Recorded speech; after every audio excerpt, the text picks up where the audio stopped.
आज विशेष रूप से हमारे बीच में उपस्थित आध्यात्मिक गुरु श्री अनीश जी को प्रणाम। आज के इस विशेष कार्यक्रम में सुरुचि प्रकाशन के द्वारा ये विशेष पुस्तकों का विमोचन आज हो रहा है और सुरुचि प्रकाशन के सभी राजीव जी और रजनीश जी और सभी लेखक हमारे सभी मित्र ही हैं, अरुण आनंद जी, अमित जी, तो सभी को बहुत बधाई।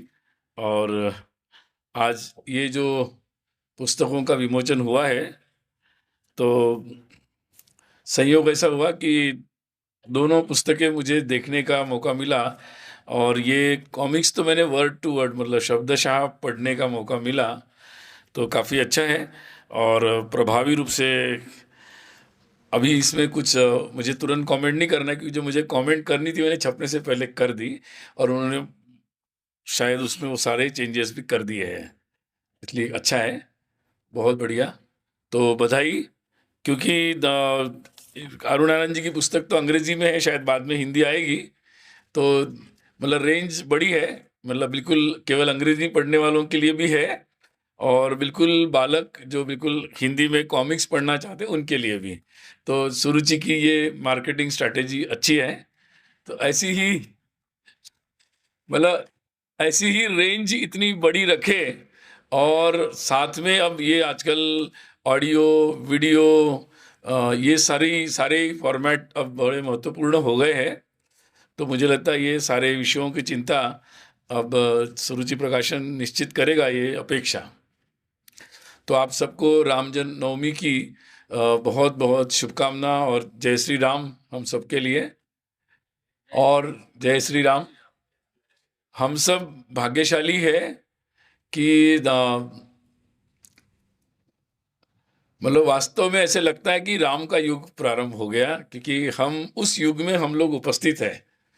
मैं कई बार कल्पना करता हूँ कि जब मैं ये राम मंदिर का जब प्राण प्रतिष्ठा हो रही थी तो मैं कल्पना कर रहा था कि वो लोग कितने भाग्यशाली होंगे कि जब हजारों साल पहले अपने दक्षिण में मतलब रावण का वध करने के बाद, उसका पराजय करने के बाद भगवान श्री राम अयोध्या में आए होंगे और तब पूरे अयोध्यावासी और देश देश विदेश के सब जो प्रमुख प्रतिनिधि थे वो वहाँ उपस्थित हुए थे। और वो कितना मतलब अद्भुत आध्यात्मिक प्रसंग होगा कि कैसी एक अनुभूति होगी मतलब।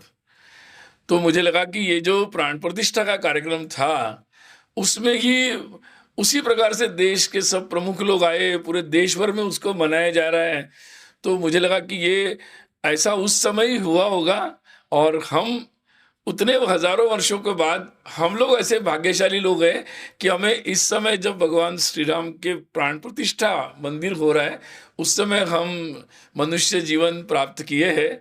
ये वास्तव में बड़ा अद्भुत ऐसा अनुभूति मुझे हुई और मुझे लगता है कि मतलब इसका वर्णन मैं नहीं कर सकता, शायद हमारे आध्यात्मिक गुरु है वो शायद इसका वर्णन कर पाएंगे, लेकिन मेरे पास तो इसके लिए शब्द नहीं है।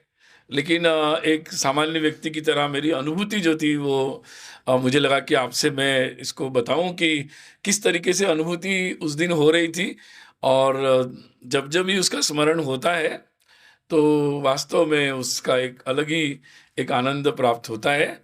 और ये आनंद वास्तव में जिनको समझ में आया वो भाग्यशाली है, लेकिन जिनको समझ में नहीं आया उनको भी ये आनंद समझ में आए, ये अनुकंपा जो और राम जी की जो है वो उन तक भी पहुंचे, ये मुझे लगता है कि हर राम भक्त का कर्तव्य है और ये महत्वपूर्ण कर्तव्य है।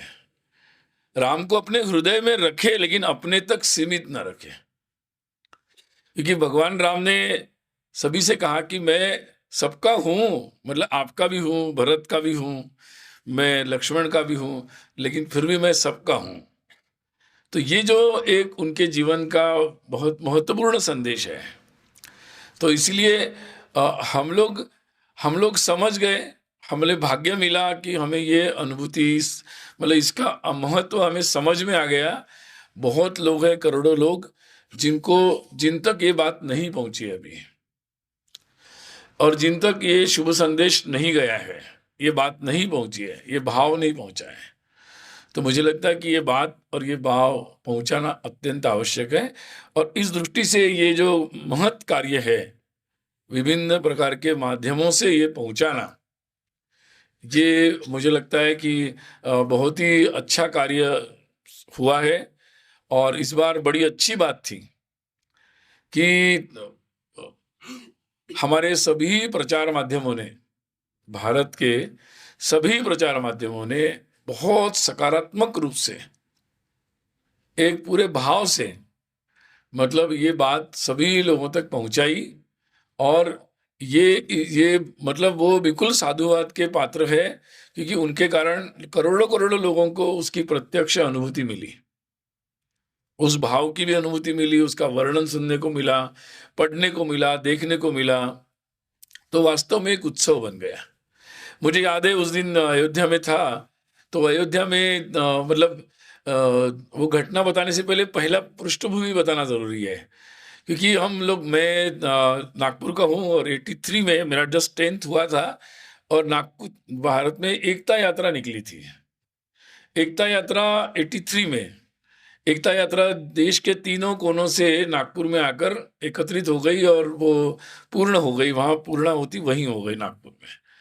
और बिल्कुल एक जस्ट स्कूल से निकले हुए युवा के रूप में मैंने नागपुर में उसके स्वागत का अनुभव लिया, और उसको देखने के लिए जिस प्रकार से लोग आ रहे हैं, पूरा समाज आ रहा है, और उसका पूरा वर्णन हम लोगों ने, जो सारे यात्राओं का अनुभव लेकर नागपुर आए थे, उनका हमने मतलब एक एक से अनुभव जो पूरा सुना, ऐसे लग रहा था कि मतलब जो भारत है वो भारत एक अद्भुत है, उसकी अनुभूति उस दिन हो रही थी। लेकिन देख रहा था कि धीरे धीरे राम जन्मभूमि का विषय शुरू हुआ, और कैसे कैसे प्रश्न उठाए जा रहे थे, कैसे कैसे वर्णन किए जा रहे थे। मतलब लगता था कि हम कहाँ हैं, मतलब शायद ब्रिटिश काल में भी ऐसे वर्णन नहीं हुए होंगे। और मैं एक दिन पढ़ रहा था कि ब्रिटिश काल में ऐसे वर्णन नहीं हुए, और जब मुगल काल में राम मंदिर का ढाया गया, उस समय भी हिंदू धर्म, उसकी उपस्थिति, उसके बारे में इतनी अवहेलना की बातें नहीं लिखी गई। कुछ दिनों पहले मैंने अलीगढ़ मुस्लिम यूनिवर्सिटी से सूची मंगवाई थी कि भाई वहाँ कौन से हमारे आध्यात्मिक ग्रंथ हैं जिनके पर्शियन भाषा में, उर्दू भाषा में, अरबी में अनुवाद हुए हैं और जिसकी उपलब्धता है। तो उनका मैंने कालावधि भी मंगवाया कि किस काल में ये अनुवाद हुए हैं। तो बहुत एक लंबी सूची मुझे मिली कि इतने सारे अनुवाद उस काल में भी हुए, उस काल में भी हुए, और इन ग्रंथों का, उस ज्ञान का सम्मान भी हुआ और उनको पहुंचाया भी गया। इतने मुक्त रूप से उस काल में भी अगर ये चीजें हो रही थी, तो मुझे बड़ा आश्चर्य लगा कि ये क्या हो रहा है। मतलब ये हमारे देश में ऐसी कौन सी पीढ़ी आ गई, कौन सी रचना आ गई, कौन सी ऐसी मजबूरी आ गई। मेरे जैसे विद्यार्थी को लगता था कि क्या हम कौन से काल में चल रहे, कौन सी परिस्थिति है। कोई विदेशी ऐसे लोग हैं कि जो राम के विरोधी है, उनकी सरकार है। कहाँ से लोग आ गए, किनका दबाव है, किनका भय है, किसके कारण ये हो रहा है। तो जब, और मुझे लगता है कि यहाँ बैठे हुए लोगों को मुझे उसका वर्णन करने की जरूरत नहीं, ये लगातार चल रहा था। परंतु जब मैंने उस दिन जब अयोध्या में प्राण प्रतिष्ठा हो रही थी, तो बहुत बड़ा एक मीडिया सेंटर बनाया गया था, और मीडिया सेंटर में मुझे लगता है 500 से ज़्यादा ही सब पत्रकार थे, और बहुत सारे स्क्रीन्स लगाए थे, हर चैनल वहाँ दिखाया जा रहा था, कितने सारे लोगों की बैठने की व्यवस्था थी, सब बैठे हुए थे। और मैं तो मंदिर परिसर में था, लेकिन हमारे जो कई सारे कार्यकर्ता थे वहाँ से लगातार वो मुझे वीडियो भेज रहे थे वहाँ का, कि कैसे चल रहा है, क्या चल रहा है, वीडियो, फोटो और ऑडियो में सुना रहे थे मुझे। तो उन्होंने मुझे जो, जैसे ही प्राण प्रतिष्ठा का दृश्य हुआ, उन्होंने मुझे वहाँ का फोटो भेजा। सारे पत्रकार लोग खड़े होकर जय श्री राम कर रहे, और ऐसा ही उत्साह। तो मुझे एकदम पूरा जैसे फिल्म की तरह पूरी रिवर्स फिल्म चली कि कहाँ से गाड़ी शुरू हुई थी और कहाँ पहुंची। और मेरे लिए वो भी प्राण प्रतिष्ठा जितना ही एक सुखद अनुभव था। और इसलिए मैं इसलिए कह रहा था कि मैं उस दिन के लिए तो सभी लोगों को, मीडिया के लोगों को भी साधुवाद लगातार देता हूँ। तो ये परिवर्तन यूं ही नहीं हुआ है। ये परिवर्तन की भी बहुत एक लंबी गाथा है। मतलब इसमें भी जैसे 500 वर्षों का संघर्ष है, वो भी वो संघर्ष तो शायद विदेशियों से था।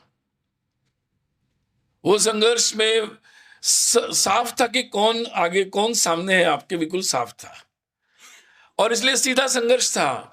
उस सीधे संघर्ष में अपनों से संघर्ष नहीं करना था, अपनों से नहीं था वो संघर्ष। वो संघर्ष विदेशियों से था, विधर्मियों से था, जो शायद आपकी आस्थाओं को सम्मान नहीं करते, जो शायद आपकी श्रद्धा को नहीं समझते, आपके श्रद्धा स्थान को सम्मान नहीं करते, उनसे वो संघर्ष था। परंतु और उसमें बहुत सारे लोगों ने किसी भी बात की परवाह न करते हुए, किसी भी बात की, उन्होंने अपना ये संघर्ष जारी रखा। और इसलिए भारत के इतिहास में नहीं, विश्व के इतिहास में इतना व्यापक संघर्ष अपने देश के सम्मान के लिए, इसलिए वो कहते हैं ना कि ये मिट गए यूनान मिश्र, मिट गए मिटती हस्ती। मतलब ये जो कहा गया है वो वास्तव में एकदम सच है। क्योंकि मिटती तो उनकी हस्ती है जो अपने सिद्धांतों को, अपने प्रतिष्ठा को, अपने स्वाभिमान को छोड़ देते अपने व्यवहारिक जीवन के लिए। लेकिन वो समाज जो अपने व्यवहारिक जीवन को दांव पर लगा देता है, अपने रोज के जीवन को, लेकिन अपने स्वाभिमान को नहीं छोड़ता, उसकी हस्ती रह जाती है। वो भारत की हस्ती है मतलब। और इसीलिए हमारे लिए राम का मतलब ये बहुत महत्वपूर्ण है। और इस दृष्टि से मुझे लगा कि ये एक बहुत ही अत्यंत महत्वपूर्ण, हमारे देश के हजारों वर्षों के इतिहास में ये एक ऐसा ऐतिहासिक स्थान है, क्षण है, कि जो आने वाले कितने सालों तक वो माना जाएगा, समझा जाएगा। कभी कभी लोग पूछते हैं कि अच्छे काम के लिए समय भी लगता है। अब राम मंदिर बना तो राम मंदिर के लिए थोड़ा समय ज्यादा लगा। क्यों लगा? तो मंदिर ऐसा बनना चाहिए, ये हमारा भगवान राम का मंदिर है, तो 1000 वर्ष तक कम से कम ये किसी तूफान से, आग से, भूकंप से, किसी भी तरीके से इसको धक्का नहीं लगना चाहिए। तो नींव बनने में थोड़ा टाइम ज्यादा लगता है, बहुत टाइम लगता है नींव बनने में। और इसलिए नींव देखना पड़ता है कि वो कैसे होगी, मजबूत कैसे होगी, कितने धक्के खा पाएगी और कैसे रहेगी। जब जिस मंदिर की नींव मजबूत होगी वो कभी नहीं टूटेगा, लंबे समय तक चलेगा। तो समाज भी ऐसा ही है। समाज की नींव मजबूत होना जरूरी है। जिस समाज के तत्व मजबूत होते हैं, जिस समाज की श्रद्धा मजबूत होती है, जिस समाज का ज्ञान मजबूत होता है और जिस समाज का अभ्यास मजबूत होता है, वो समाज हजारों वर्षों तक चलता है। लेकिन समाज मनुष्य है, वस्तु नहीं है। क्योंकि वस्तुएं, ईंट को रख दिया, सीमेंट को रख दिया तो वो अपने हिसाब से चलती रहेगी। मनुष्य को दिमाग भी है, तो उसमें इधर उधर का बिखराव की संभावना रहती है। और अगर वो कई बार लोग पूछते हैं, मैं आजकल संघ की जिम्मेदारी है, तो कई लोग पूछते हैं कि भाई संघ की शताब्दी आ रही है तो संघ को 100 वर्ष क्यों लगे? मैंने कहा भाई संघ 5 साल वाले हिसाब के लिए तो संघ काम नहीं करता। संघ तो हजारों वर्ष के लिए ऐसे समाज को, ऐसे राष्ट्र को विकसित करना चाहता है, बनाना चाहता है कि जो ऑटो मोड पे चले, अपने आप ही ऐसा मजबूत हो जाए, अगर कोई कमी आ जाए तो अपने आप ही उसकी शुद्धि हो जाए। ऐसा समाज बनाना चाहता है। तो उसके लिए ऐसी बिल्डिंग अगर समाज की बनानी है तो नींव बनाने में थोड़ा टाइम लगता है, काफी काम उसकी भी करना पड़ता है। अगर नींव पक्की हो जाए तो फिर गाड़ी चल पड़ेगी। इसीलिए कभी कभी बड़े मजबूत काम करने के लिए समय लगता है और समय लेना चाहिए। अगर कई लोग हैं, कई लेखक हैं बड़े, मैंने तो मतलब इन्होंने बताया अनेकों पुस्तक, अनेकों वगैरह नहीं, अनेकों छोटी छोटी पुस्तक लिखी है। पुस्तक मैंने एक ही लिखी, उसका अनुवाद था। क्योंकि मुझे पता है एक पुस्तक लिखने में बहुत परिश्रम होता है। कुछ है लोग जो बारी बारी से पुस्तकें लिखते रहते हैं, मुझे तो पता लगने लगता कि हाउ दे राइट इट। तो मुझे पता है कि अरुण आनंद जी ने इसके लिए भी काफी प्रयास किया। अब अगली किताब भी लिख रहे, वो उसके लिए भी बहुत लंबा हर महीने में 15 दिन मुझे लगता है लगातार लगा रहे। तो ये एक लंबा कोई भी काम करना है तो एक बड़ा मतलब लंबा परिश्रम का काम होता है और उसके लिए बड़ा परिश्रम का काम करना होता है। राम के संदर्भ में 2-3 बातें केवल बताना चाहूँगा। एक है महत्व का विषय होता है राम का मतलब राम राज्य। अब कई लोग सोचते हैं कि आज के ज़माने में राम राज्य संभव है क्या? मतलब क्या मनुष्य इतने प्रामाणिक हो सकते हैं?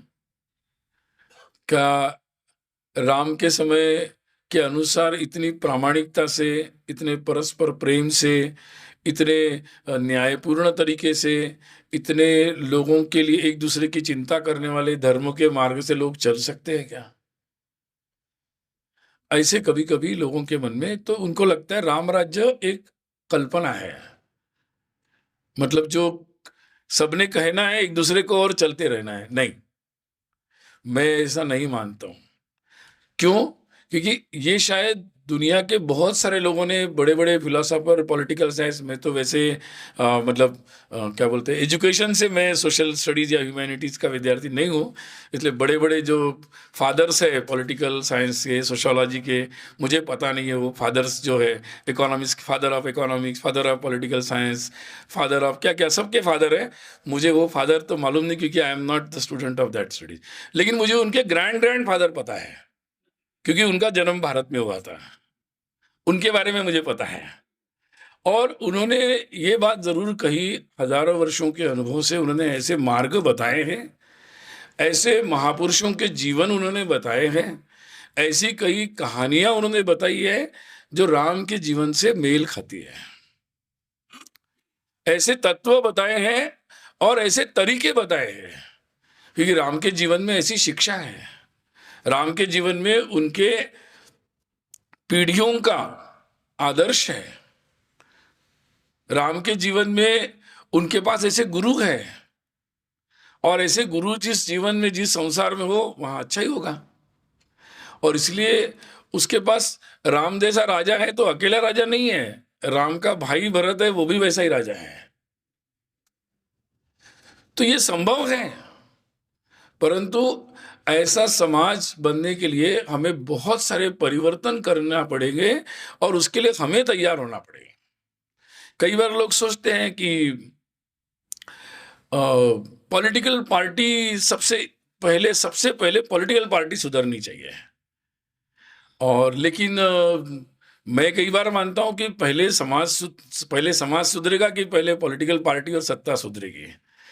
तो कई बार सामान्यता हमारे अभी तो काफी मौसम चल रहा है, सब लोग मतलब यही रखते हैं कि सबसे पहले वहीं सुधर जाना चाहिए सत्ता का केंद्र। लेकिन मैं इसके एग्जैक्टली उल्टा मानता हूँ और ये प्रक्रिया वास्तव में ऐसी होगी जैसे जैसे हम सुधरते जाएंगे सो वी विल गेट, हमें वैसे वैसे लोग मिलते चले जाएंगे। तो ये हमारी परीक्षा है, हमारा ये मतलब वास्तव में साधना है कि हम हर समय कितनी साधना कर रहे हैं, हम किस तरीके से क्या अपेक्षा कर रहे हैं और हम किस तरीके से उसमें पार्टिसिपेट कर रहे हैं, हमारा रोल क्या है वो इम्पोर्टेंट है। हमारा रोल जितना अच्छा होगा सो वैसे वैसे सुधरता चला जाएगा। हमारे देश में वैसे मैं देखता हूँ कि आम गरीब लोग जो है, सामान्य लोग, जिनको लोग ज़्यादातर लोग मानते हैं कि वो मतलब ऐसे ही किसी प्रभाव में आ जाते हैं, मैं मानता हूँ कि नहीं, हमारे देश में जितने भी परिवर्तन होते हैं या जितनी भी अच्छी बातों के लिए अच्छे परिवर्तन हुए हैं उसमें सामान्य लोगों ने किसी भी लोभ मोह में ना आकर उसमें बिल्कुल जो देश के हित में समाज के हित में वो किया है। इसलिए हमें विश्वास रखना चाहिए कि क्योंकि वो लोग ज्यादातर लोग अच्छे से समझते हैं कि भगवान राम, उनको राम दिखे तो वो राम के साथ खड़े, अगर राम नहीं दिखे तो किसके साथ खड़े हो जाए, ये महत्वपूर्ण प्रश्न है। तो इसीलिए मुझे लगता है कि जो विद्वत जन है, समाज के प्रबुद्ध जन है, उनकी ज्यादा भूमिका है। हमारे देश में तो प्रबुद्ध जन में ही कुछ ये जो राम जन्मभूमि का प्रश्न खड़ा हुआ, इस प्रश्न के पीछे सामान्य जन का विषय नहीं था।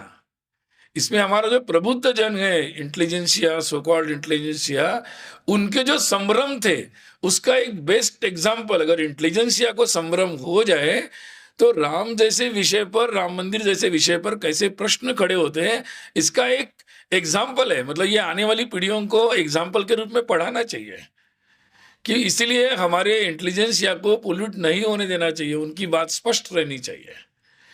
और इसलिए मुझे लगता है कि ये बात बहुत महत्वपूर्ण है। कई बातें कम्युनिकेट होनी चाहिए। मैं कई लोगों से देश में बात करता हूँ, विदेशों से बात करता हूँ, तो ध्यान में आया कि बहुत सारी बातें अरुण जी अभी भी कम्युनिकेट नहीं है। आज मैं शायद आपको बता भी रहा था कि बहुत सारे लोगों को ये लगता है कि मालूम ही नहीं उनको, मतलब रोज पेपर में आता है, मीडिया में आता है, वो कहते हैं कि वो मोदी जी आए और मोदी जी ने जमीन दे दी इसलिए मंदिर बन गया। उनको नहीं मालूम है कि कोर्ट में केस चली, कोर्ट में ये हुआ, इतना संघर्ष हुआ, इतने आर्कियोलॉजिकल एविडेंसेस है, उसके बाद ये हुआ। तो मुझे लगता है कि ये बातें बहुत डिटेल में लोगों को कम्युनिकेट होनी चाहिए। संघर्ष अभी कोई एक पॉलिटिकल संघर्ष हुआ ऐसा लोगों को लगता है। किसी एक संस्था ने, किसी एक लोगों ने अपने सत्ता के लिए संघर्ष किया, ऐसे कई लोगों को कम्युनिकेट है ऐसा।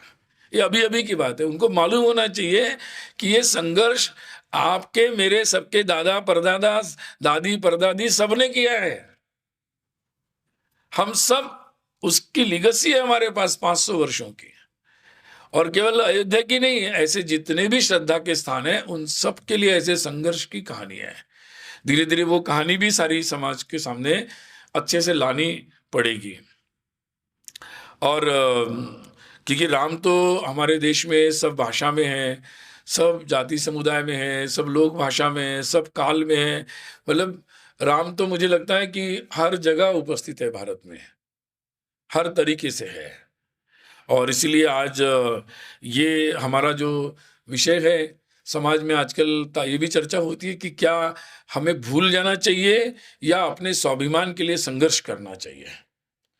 अगर अनाठाई संघर्ष नहीं होना चाहिए, लेकिन जहाँ अस्तित्व का प्रश्न है, अस्मिता का प्रश्न है, अपने पहचान का प्रश्न है, वहाँ संघर्ष करना चाहिए। वहाँ जो संघर्ष नहीं करते वो समाज कमजोर रहता है और वो मिट भी जाता है। तो इसलिए वो संघर्ष करना चाहिए। दूसरा प्रश्न आता है कि एक ने मुझे प्रश्न पूछा कि राम मंदिर अयोध्या में बनने से, विदेशी थे, उन्होंने मुझे पूछा कि भारत में शायद राम मंदिर बनने से, मैंने कहा सभी खुश है? उन्होंने कहा नहीं, हिंदू खुश होंगे। मैंने कहा नहीं, हिंदू क्यों खुश होंगे? हिंदू क्यों खुश है? मुसलमान भी खुश होंगे। उन्होंने कहा मुसलमान क्यों खुश होंगे? मैं कहा मुसलमान के रिश्तेदार है क्या बाबर? थोड़ी ना रिश्तेदार है। मैंने कहा अगर बाबर का उनका कोई रिश्ता है तो बाबर के विक्टिम है वो, कोई रिश्तेदार थोड़ी है। और जो भारत में मुसलमान है उन्होंने थोड़ी राम मंदिर तोड़ा था। तो मैंने कहा अगर गलत रिश्तेदारी कोई बनाएगा तो फिर गलत साइड में खड़ा होगा, फिर गलत सारी प्रॉब्लम खड़ी होगी। सही रिश्तेदारी समझ में आ गई तो प्रॉब्लम सॉल्व हो जाएगा। तो मैंने कहा बहुत सारे लोगों को खुश है, बहुत लोग, क्योंकि रिश्तेदारी समझ में आ गई है कि रिश्तेदारी हमारी है कहाँ। तो ये बहुत सारे ऐसे विषय हैं जो समझाने पड़ेंगे लोगों को।